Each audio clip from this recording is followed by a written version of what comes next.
This is the 2023 Audi S6, and it truly is an endangered species because first off, it's a sedan, and secondly, it's gas-powered in a world that's slowly being pushed into EVs and SUVs.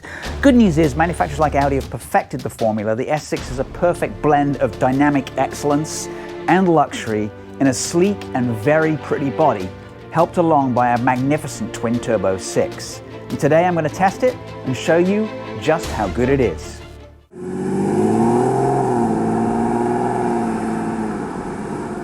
So the S6 arrived in the US in 1995, and we're very glad that it did. And it's had significant upgrades and tech advances ever since. At one point, it had a Lamborghini engine under the hood, a V10. Then it switched to a twin-turbo V8. Production was halted for a little bit, and then back in 2020, it resurfaced again with a twin-turbo V6 under the hood, which has more power than that outgoing twin-turbo 8. So I have to say, I love fast sedans, and this one is no exception. It's not quite as quick as the BMW 550i, but it doesn't really need to be because this is a really good and solid performance sedan. It looks good too. It's sharp and very refined. At the front, it's very traditional Audi with this huge hexagonal grille with black inserts, and then flanked on either side by these really cool looking LED headlights. And then at the back, the proportions are almost perfect. It's got these 4 exhaust outlets at the back. It looks purposeful, but it doesn't look too aggressive. This Tester is a Prestige. It gets a 225/35s all around on these really nice 21-inch wheels. The calipers are red painted. That's part of the S Sport package for $4,000. Includes a sports differential and a sports exhaust. Under the hood is Audi's excellent 2.9-litre twin-turbo V6 with mild hybrid assist. It's got 444 horsepower, 443 foot-pounds of torque, driven through an excellent 8-speed transmission. Power goes to all 4 wheels via Audi's Quattro all-wheel drive system. 0 to 60 takes around 4.4 seconds, and with a lighter foot, you'll get around 26 miles to the gallon on the highway. On this Prestige model, you get a power tailgate, revealing 13.7 cubic feet of space, and a spare tire, a small one.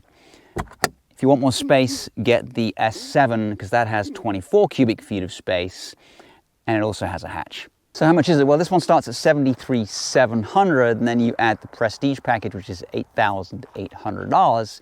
Prices can go up pretty quick when you start going crazy checking the boxes, but that $8,800 includes the extended leather package throughout the car, Bang & Olufsen sound system, a head-up display, really cool ambient lighting, and soft closing doors. You also get Audi's famous flat bottom steering wheel, and the Prestige package also gives you this contrasting red stitching on the seats. In the back, it's classic Audi. The leather theme is everywhere. You get a little controller here for AC, etc. A couple of USB-Cs and a 12-volt. And then a nice little armrest here with some really nice cup holders. Really quality in the back here. And then you also get a couple of little blinds to keep the heat off you, and then the vents are both in the center and then also in the pillar right here. Here in the front, we get these really nice Valcona leather seats, very comfortable, powered on both sides. Obviously, memory for this particular car, beautifully made, and a really nice design that stayed contemporary over the years. This one's been out for a few years. Yes, they have added a few controls and screens that I'm not convinced is the best way to go, but we'll go into that in a second. All right, so onto the center stack. Obviously, you still get Audi's virtual cockpit. We'll have a look at that in a second. Up front here, you get a 10.1-inch touchscreen display, and then an 8.6-inch touchscreen lower down that serves for the climate controls. And I kind of wish that these were physical buttons, but they're not. Anyway, onto the good stuff. I do like the clicking noise. I don't know if you can hear that. When you click, you can hear that. And then obviously this is a really good menu. It's quick to load.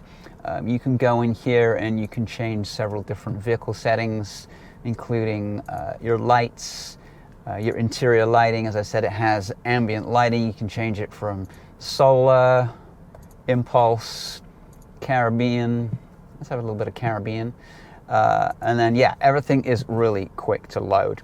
The problem with the screen below, in my opinion, is in order to set the AC or the heating, you sort of have to take your eyes down off the road. Usually with the physical button, you know where it is and you can sort of twist it with your hand. But here you've got to concentrate on, I'll lower the temperature. I'll go ahead and I'll take a look and see, you know, the fan speed. I can maybe lower the temperature and lower the fan speed, but you have to take your eyes off the road. So another thing that doesn't make me very happy is this car has heated seats, but no cooled seats. So we went over a little bit of the pricing, and base price starts at $73,700, $8,800 for the Prestige package. Sport is $4,000. The Design Edition is $2,500, and some bells and whistles on top of that with a destination fee. So it's a $91,000 car without cooled seats, and that, in my opinion, is a big miss. And I don't even know if that's something to do with the chip shortage, but I'm not finding any cooled seats in this car anywhere. Heated steering wheel, yes, sync with the rear, etc., but no cooled seats as far as I can find. If anybody knows any different, please let me know in the comments. Below the HVAC controls, you get your drive select, so click on there. You have 4 options: comfort, auto, dynamic, individual. If you click on the pencil, you get your drive, suspension, and steering and engine sound controls. I have the engine sound on loud, steering on sport, suspension on balanced, and drive on sport. Why do I have suspension on balanced? I tried it on sport, and these bad San Diego roads were not the best. I think balanced is better for this car. I also really like this little shifter. I know shifters have been getting like smaller and smaller and smaller until one day we won't have one. You'll just think and it'll go straight into drive. But until then, I really like the design of this particular one. 2 decent sized cup holders, and the center crank armrest allows you to change the height of it, and then inside you get your wireless phone charger and then a little spot to put your keys in. The driver's display is still one of the best. You can change the views if you wish. You can go in here and you can choose, you know, lap time statistics. You can reduce the display, so just have that, which is kind of nice. No distractions. I usually have it on trip computer. And then all of your information that you need, you know, your fuel capacity, how hot the car's getting, time, temperature outside, etc. All super easy to read. So really nice interior, a couple of little quirks I'm not too keen on. I'll say it again, this screen is annoying, but other than that, absolutely beautiful. So let's go ahead and take it for a drive. So I'm going to stay in dynamic mode, or rather individual mode, with the settings that I chose earlier, and we'll put it in D and then S and see how it goes.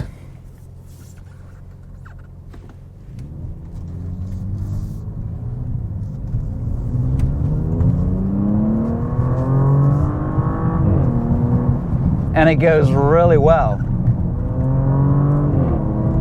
And I think you can probably hear that exhaust in the back. I don't know if it sounds as good as that outside the car, because I think they pipe some of that music in, but sounds pretty good to me. It has a little burble on the overrun when you back off the gas pedal. It sounds very pleasing, but it's not like aggravating. It doesn't drone in any way. It's just nice. And then of course, if you put it in comfort or the other settings, it just sounds very quiet, which is what it should be. This car basically has multiple identities. It's perfect for cruising around town in comfort. It's also nice on these twisty bits. So let's see how it goes. All right, match that throttle. A little bit of traction control came on there. Let's see how this is in tight, twisty roads. That engine sounds really nice, and it revs decently too. Got about just over 6,000 RPM limiter. It doesn't like to get there too much because it's turbocharged. But let's see how it goes. Now it rolls a little in the corners. This is definitely set up to not be an RS car, because it isn't. me see if I can get these Bridgestones to give me some feedback here. They feel okay, but this thing with some Michelin Pilot Sports or 4Ss or anything other than Bridgestones, I think would be much better. And what I did notice on the sidewall of these Bridgestones, it does say something about silent mode or something, or silent, you know. So they are quiet, I'll give them that. We got some pretty rough, nasty, noisy roads here, and they're quite quiet. All right, so attack it into a turn, definitely body roll, but good composure from the chassis, and absolutely gobs of torque from this engine. In fact, you often find yourself going a little bit too quick for what I think the chassis will cope with. So hard on the brakes. I feel like despite the trick diff in the rear, this thing is going to understeer just a little bit. And you just need to give it a couple of little steering inputs. It's not as direct as I would like. Stick your foot down. Very quick, this thing. Really nice.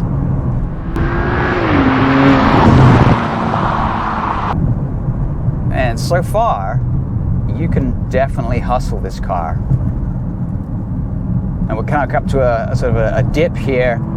Always a good test of the suspension. Now this one has, all S6s come with the adaptive air suspension system. And that's one of the reasons why it provides so much comfort and composure. So I don't mind the body roll because it seems to be tracking really well. The Bridgestones, though, I can feel that they're soft in the sidewalls.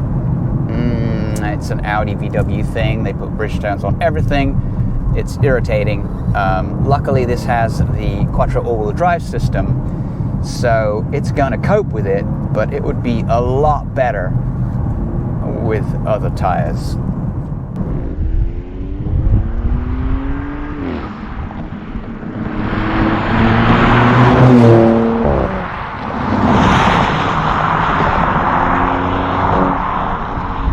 All right, stick foot down. Yeah, this is quick, properly quick. One thing I also noticed was, because it has the 48-volt hybrid assist system, and Audi always had a problem with turbo lag, and they still kind of do, and VW, the GTI, has got some turbo lag. This, I've stomped on it off the line, and it seems to not have that lag, especially when you're in S mode on the individual settings, i.e. everything turned up to 11. Now brakes are good too, as they should be. It's one of those cars where you want to stay like at 7/10, because 10/10, it gets a little bit ragged. But even at 7/10, you're faster than most other folks on the road.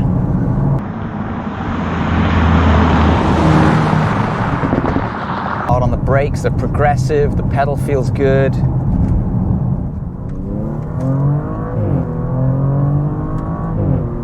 It sounds good.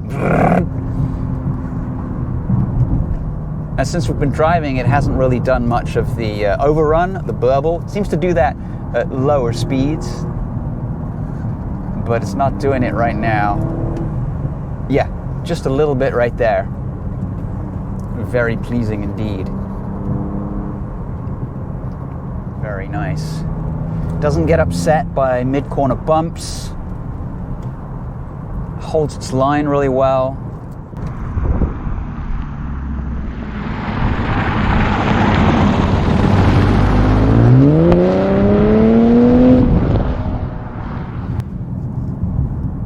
Yeah, you can't go wrong with this car. Or if I said you want more room, or at least cargo space, and the convenience of a hatch, you know, and get the S7. It's going to be more money, but I like the sedan. So what do we think? Well, the 2023 Audi S6 is a relatively affordable sports sedan. Often falls under the radar of the Mercedes and BMW offerings But I think this is a great choice. You're going to save yourself a little bit of money over those cars, and it's extremely quick, very comfortable around town. I think it's the one to get. The problem is it's going the way of the dodo. It's gas-powered and it's a sedan. So let's hope that Audi keeps on giving us these cars for a few more years. Once again, thanks for watching. We appreciate it. Like, subscribe, and we'll catch you next time with another video. Out.